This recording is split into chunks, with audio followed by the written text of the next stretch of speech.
Hi guys, welcome to the live stream of HSLV-2. Our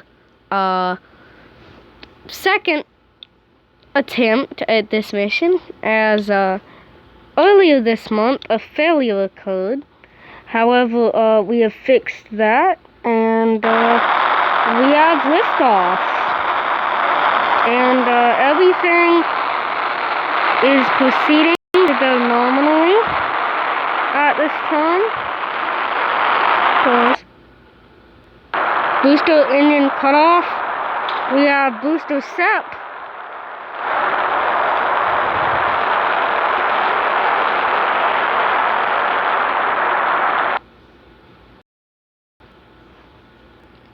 We have had Miko at this time, guys. Miko. Stage set. We have second engine start 1. We have separation of the launch shroud. And yeah, everything appears to be going well. And yeah, so everything is going as planned, and we will end the live stream here. We will let you know when it gets into orbit. Goodbye, guys.